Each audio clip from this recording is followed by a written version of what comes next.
ouvir a palavra. Muito bem, que a graça do Senhor esteja sobre cada um, sobre cada uma que nos ouve aqui através da Rádio 88 FM. Quero, pela graça do Senhor, trazer a sua mensagem, meditar um pouco sobre a sua Sagrada Escritura, palavra que nos sustenta, a palavra de Deus que nos faz ficar de pé, é Deus falando conosco. As demais formas de Deus falar com a gente, e Deus usa, diversas formas para falar conosco, é um complemento. Ela apenas afirma aquilo que a Bíblia diz. Então a gente precisa dela o tempo todo, meditar nela, fazer dela o nosso único livro, no qual nós paramos, meditamos e buscamos transformar a nossa vida. Então, quero trazer a mensagem nesse momento aqui, baseado no texto de Ageu, capítulo 2, versículo 9. Um texto conhecidíssimo, tema de música, de congresso. E às vezes, muitas vezes a gente esquece o contexto, Nem nos atentamos para o contexto, e isso é um erro gravíssimo quando lemos a Bíblia. Precisamos entender o contexto para que a gente entenda realmente o que Deus está querendo dizer a cada um de nós. Então, Ageu capítulo 2, versículo 9. A glória desta última casa será maior do que da primeira, diz o Senhor dos Exércitos, e neste lugar darei paz, diz o Senhor dos Exércitos. Que o nosso bom Deus nos ajude a entender e compreender a sua palavra. Assim eu oro no nome de Jesus. Amém e amém. O livro do profeta Ageu nos leva a um dos momentos mais dramáticos da história do povo de Deus. Depois de 70 anos no exílio na Babilônia, Israel retorna a Jerusalém, trazendo em si uma mistura de esperança e frustração.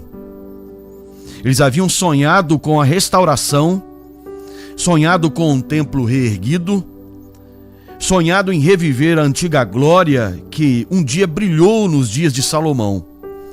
Mas ao colocar as mãos na obra, descobriram uma dura realidade. Os recursos eram escassos, os inimigos eram muitos, o cansaço era grande. Quando o templo começou a tomar forma, era evidente que ele jamais teria a imponência e o brilho do primeiro templo. Aqueles que ainda guardavam na sua memória a imagem do templo de Salomão, um templo revestido de ouro, adornado com pedras preciosas, visitados por reis, rainhas de outras nações, agora viam diante de si um prédio simples, modesto, sem beleza, que tanto marcara os corações no passado. E a reação foi de lágrimas e desânimo. Esdras capítulo 3, versículo 12, nos conta que os mais velhos choraram ao comparar a glória do templo antigo com a simplicidade do novo. Aos olhos humanos, o futuro parecia um retrocesso, uma perda irreparável diante de um templo modesto e simples se comparado com o templo de Salomão. Mas justamente nesse cenário, meu querido, minha querida, que Deus fala por meio do profeta Ageu. A glória da casa, ou melhor, a glória dessa última casa será maior que a primeira, diz o Senhor dos Exércitos. Esta palavra era surpreendente.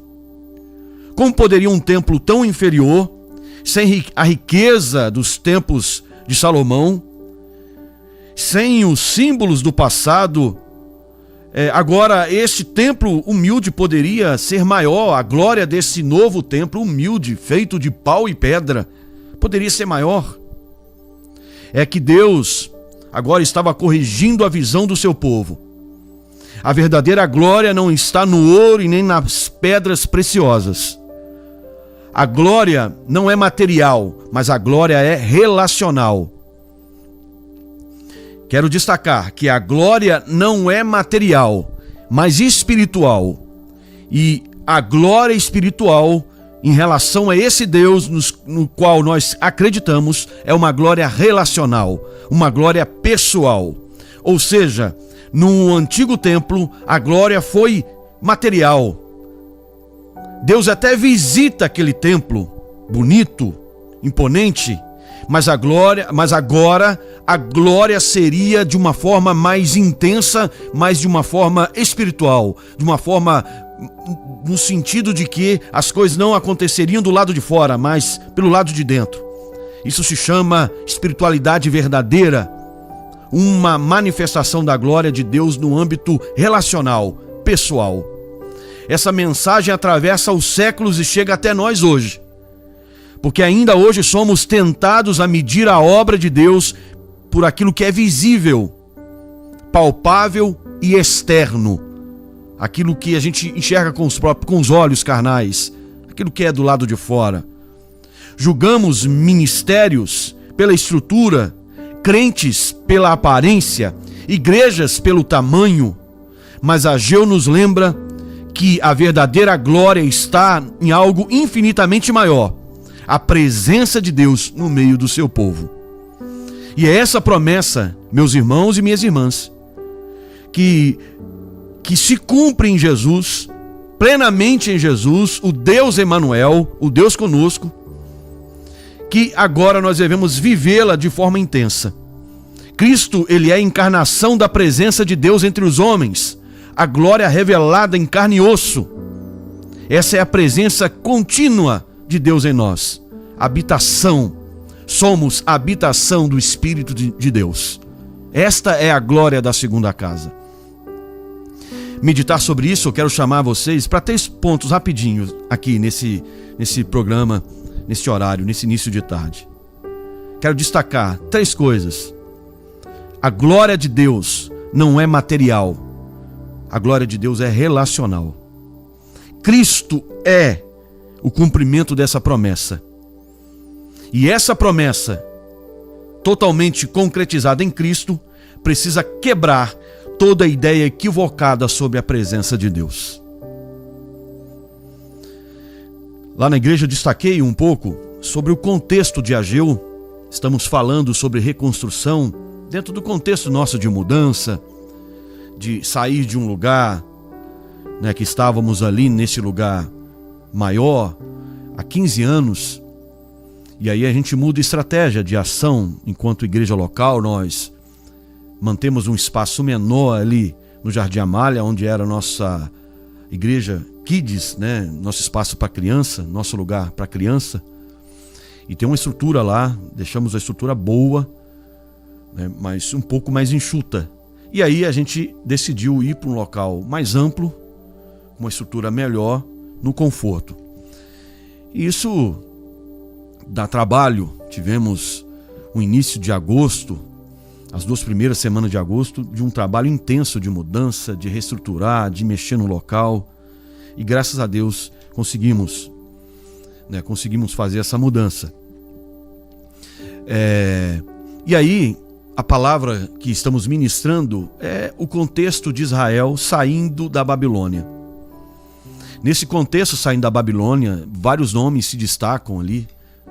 Um deles é Zorobabel, que é responsável pela reconstrução do templo. São 3 nomes importantes, nessa reconstrução, fora os profetas, como Ageu, por exemplo. Zorobabel vai reconstruir o templo, Esdras vai restaurar a palavra de Deus, a lei do Senhor, e Neemias vai reconstruir os muros. Um traz de volta a adoração, se preocupa em restaurar a adoração, outro preocupado em restaurar a palavra, a lei do Senhor, e outro o governo, a cidade, reestruturar a cidade. Todos esses 3 tinham sido tocados, abalados, pelo ataque, o exílio babilônico, Os caldeus, eles destroem Jerusalém, o templo, levam cativos vários sábios, vários homens, com as suas famílias para a Babilônia. E então Israel fica 70 anos, um momento muito difícil da sua história.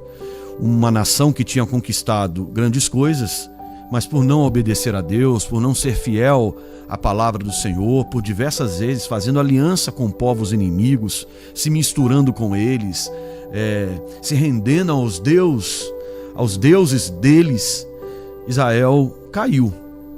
Deus não queria isso, mas infelizmente isso aconteceu. Mas Deus, mesmo com os nossos erros, Ele tinha um plano. Mesmo com os erros de Israel, Deus tinha um plano, e esse plano Ele não desistiu dele. Deus usou esse período da Babilônia para tratar do coração deles. E depois que o Império babilônico cai, entra o Império Persa, e Deus usa o Império Persa na figura do imperador daquela época. Ciro libera o povo para voltar para sua terra, e o povo volta. E quando eles voltam para Jerusalém, eles encontram a terra arrasada, destruída, e muitos voltam, muitos nem quiseram voltar da Babilônia, já estavam acostumados lá, já estavam adaptados àquele lugar, 70 anos naquele lugar, voltar para quê? Mas aqueles que voltaram, de repente com esperança, esbarraram na frustração de chegar numa terra arrasada, sem recurso. E aí o profeta Ageu entra nesse contexto para repreender o povo, que o povo tinha até começado a fazer algo, mas já tinha desanimado. No primeiro capítulo de Ageu, eles perdem o foco e começam a cuidar dos seus bens, das suas casas, das suas terras, e esquecem do templo. Ageu vai ser usado para exortar o povo, dizendo: vocês estão vivendo em casas aplainadas, cuidando dos seus lares, e a casa, o templo do Senhor, está lá largado. Vocês não estão cuidando da adoração. Isso tinha um significado importante. Isso representa de que vocês não querem me buscar em primeiro lugar, estão mais preocupados em reconstruir a vida de vocês do que restaurar a vida comigo.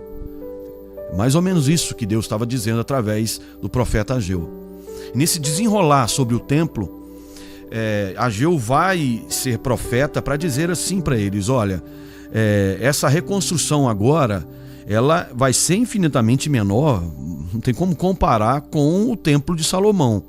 Um templo luxuoso, um templo imponente, um templo cheio de pedras, e de riquezas materiais ali, coisas extraordinárias que chamaram a atenção de outros povos.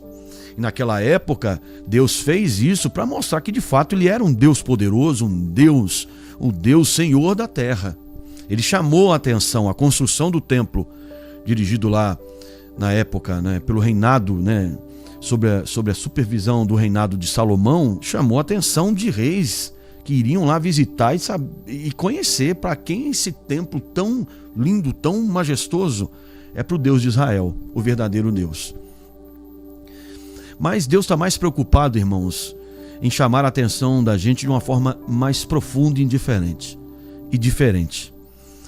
Agora, nesse novo momento que eles não tinham recurso, Deus estava falando com eles: o que vocês têm? Qual é o material? Qual é o recurso que vocês têm? Madeira e pedra. Então, construa o templo de madeira e pedra.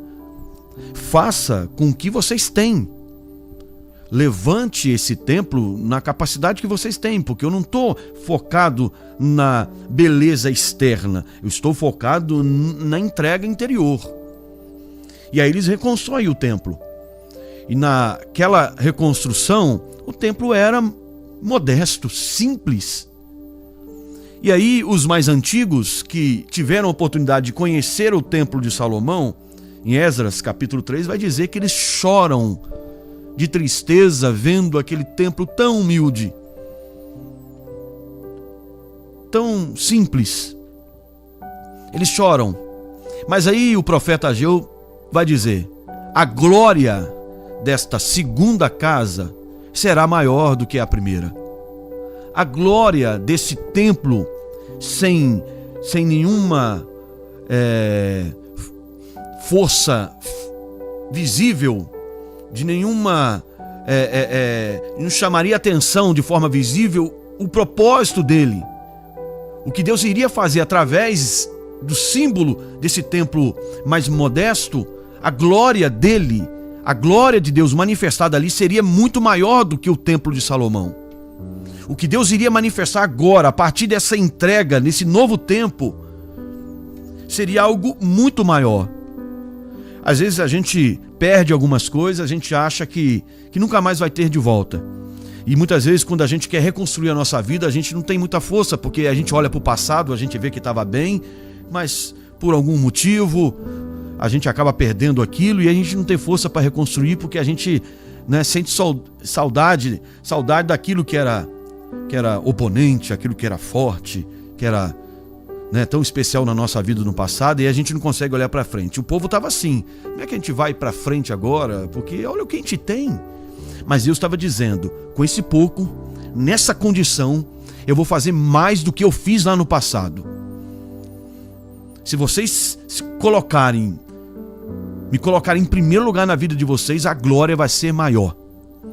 Então, quando a gente escuta essa profecia, essa palavra do profeta Ageu, está claro para nós que essa glória, o termo ali em hebraico, a palavra glória, significa algo honroso, algo majestoso, mas também está linkado a algo pessoal, algo que está ligado à presença de Deus. O que Deus está dizendo com essa palavra de Ageu? É que agora a minha glória está associada não com uma visitação. Lá em 2 Crônicas e 1 Crônicas a gente vai ver a manifestação de Deus no templo. Lá em Crônicas a gente vai ver isso, Deus visitando o templo. Mas agora Deus está dizendo que não seria mais uma visita, seria uma presença. Deus estaria de fato no meio do seu povo. O que Deus estava dizendo é o seguinte: esse templo não tem ouro, esse templo não tem prata, esse templo não tem pedras preciosas, mas agora esse templo vai ter a habitação da minha presença. É isso que Deus estava prometendo para aqueles que colocassem Deus em primeiro lugar. Agora esse templo vai ter a minha presença. A minha presença. Então a promessa agora de Deus, a glória da segunda casa, não é material. Se você busca a glória de Deus para a sua vida, não espere que ela seja material. Você até pode viver algumas questões materiais. Deus faz isso, irmãos. A gente até pode viver na nossa vida particular, na nossa vida ministerial, na nossa igreja. A gente pode alcançar, Deus faz e continuará fazendo isso. Mas a glória que nós esperamos e a glória que Ele prometeu é a glória da sua presença. É a manifestação da sua presença no nosso meio. O que Ele promete é: não vai ter ouro. Na verdade, esse templo agora é um templo de pau e pedra. Mas agora esse templo representa de que o que vai chamar a atenção não vai ser o lado de fora do templo, mas o que está dentro dele, que é a minha própria presença. Então, meu irmão, minha irmã, a resposta, a explicação desse texto é que a glória de Deus não é material, visível, humana. A glória de Deus é pessoal, relacional, ou seja, é a própria presença de Deus, que é a glória da segunda casa. O que eu quero para mim, o que eu desejo sobre a vida do povo de Deus, é que o povo de Deus viva uma experiência com a glória de Deus no âmbito relacional. Que Deus se torne verdadeiramente o nosso amigo. Que Deus verdadeiramente se torne o nosso Pai e que a gente se renda a Ele como o nosso Pai. Não como uma divindade que nos dá o que a gente precisa, e o que nós precisamos muitas vezes é só coisas materiais. Se a gente se deixar levar pela carne, a gente vai sempre esperar coisas materiais. Dinheiro, sucesso, coisas dessa vida. Mas, irmãos, Deus nos prometeu e queria mostrar para Israel que já tinha vivido a glória do templo de Salomão. Deus estava dizendo: aquela glória foi boa, aquela glória foi eu que dei, mas ela não era o foco, não era o meu propósito era dar algo mais. E para vocês entenderem isso, foi necessário que vocês perdessem tudo. Não que Deus queira que a gente perca tudo, mas como nós, seres humanos, somos apegados às coisas materiais, muitas vezes a gente acaba perdendo para entender qual é a verdadeira glória de Deus. E a glória de Deus, no segundo texto de Ageu, capítulo 2, versículo 9, a glória de Deus, é a própria presença dele. Se você quer a glória de Deus já está disponível para você, que é a própria presença de Deus. Ela se cumpre em Cristo Jesus. A promessa da presença de Deus encarnada, o próprio Deus habitando no meio do seu povo, se cumpre plenamente em Jesus. Quando Ageu anunciou que a glória da segunda casa seria maior, ele estava apontando para algo que só seria plenamente compreendido séculos depois, com a vinda do nosso Senhor e Salvador Jesus Cristo. O Evangelho de João declara: e o Verbo se fez carne e habitou entre nós, e vimos a sua glória. João capítulo 1, versículo 14, diz que o Verbo se fez carne e habitou entre nós, e vimos a sua glória. A palavra glória, já aqui no grego, está também relacionado a isso. Algo ligado, muito ligado ao que Deus fez no tabernáculo. O tabernáculo representava Deus no meio do povo, lá no deserto. E agora Deus estava dizendo que através de Cristo, Deus estaria no meio do seu povo, mas em carne e em osso. Nós acreditamos, a nossa fé acredita que Deus se tornou ser humano. Ou seja, Deus habitou realmente, literalmente no nosso meio, em carne e osso. Isso significa que Cristo não apenas visitou o templo, ele se fez carne e passou a viver no meio de nós. Quando Cristo entrou em Jerusalém, a glória da segunda casa se manifestou. A própria presença de Deus. Então, não era o ouro do templo de Salomão, não era a prata, era a própria presença de Deus. Incomparável com tudo isso. Cristo é maior do que qualquer riqueza que esse mundo possa ter, qualquer riqueza que a gente possa alcançar. A presença de Deus é maior do que todas essas coisas. E Cristo é a manifestação plena da presença de Deus. Cristo é a imagem do Deus invisível, a revelação plena. E Cristo é a glória da segunda casa, manifestada em carne. Então, o que nós podemos trazer para nós é de que essa promessa já se cumpriu. A promessa da glória de Deus, a glória da segunda casa, é o próprio Cristo.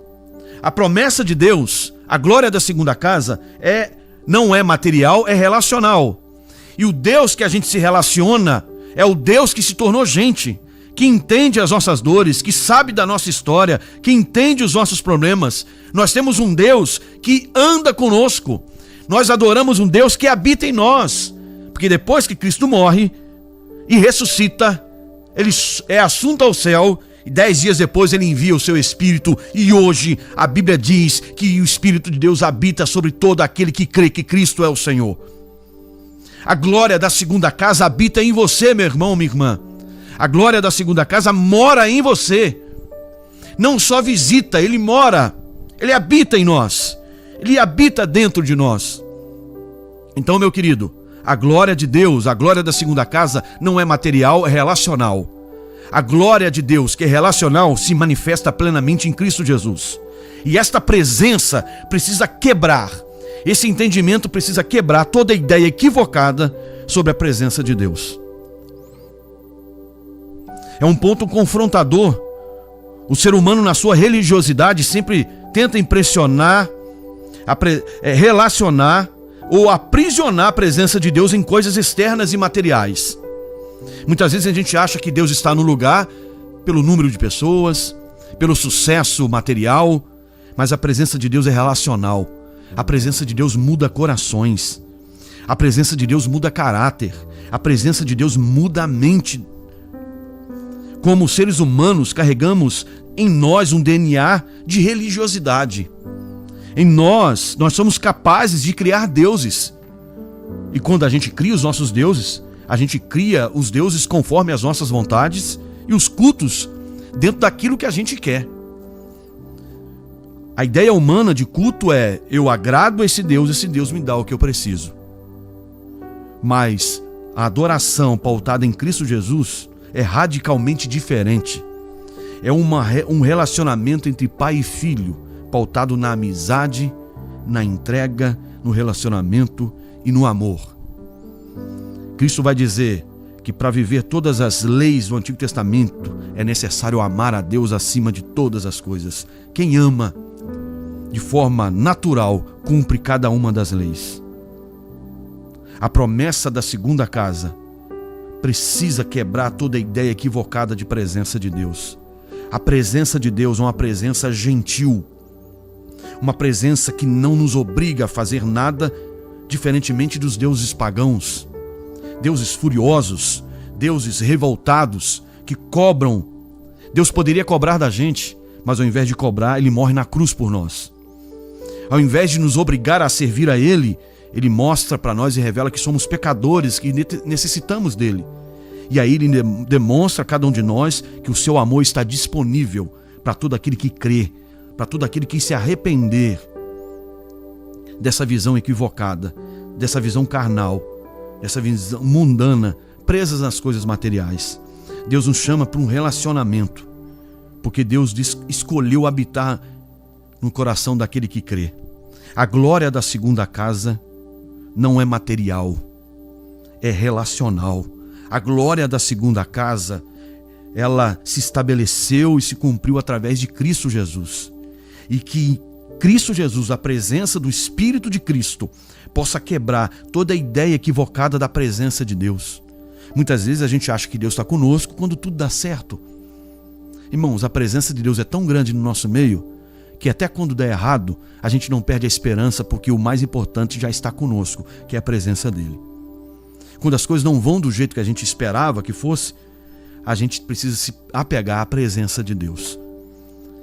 E será que temos a convicção da presença de Deus em nós? Ou somos totalmente viciados a essa visão equivocada que a presença de Deus está associada a algo exterior? Quando você olha para alguém e você consegue identificar que de fato aquela pessoa é cheia de Deus porque ela é uma nova pessoa, ou o que ela tem, o que ela possui? Uma pessoa sem Deus, quando possui algo, ela se perde. Mas uma pessoa cheia de Deus, quando consegue algo material, ela não se rende, ela não se vende aquilo. Pelo contrário, ela usa aquilo para a obra e para a vontade de Deus. Nesse início de tarde, quero destacar que Ageu nos lembra que a glória da segunda casa não está no ouro e nem em pedras preciosas, mas na presença do Deus vivo. Essa presença se revelou plenamente em Cristo, o Emanuel, o Deus conosco. E hoje, pelo Espírito Santo, essa presença habita em nós.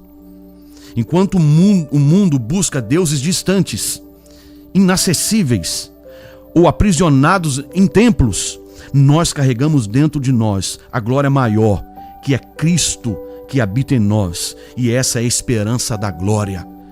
Colossenses capítulo 1, versículo 27. A glória da segunda casa não é material, mas relacional. Não está fora de nós, mas dentro de nós. E não é um lugar, mas é uma pessoa. Essa pessoa se chama Jesus Cristo, o Filho do Deus vivo. E que essa presença mude, te faça abrir os olhos para perceber como Deus se faz presente na nossa história. E essa presença não pode estar associada com algo exterior. E que a gente tenha sensibilidade e discernimento para aprender e entender como pode um Deus tão grande habitar em corações tão pequenos, tão falhos. Mas esse é o segredo da nossa fé. Que Deus te abençoe e que essa palavra continue falando ao seu coração, no nome de Jesus.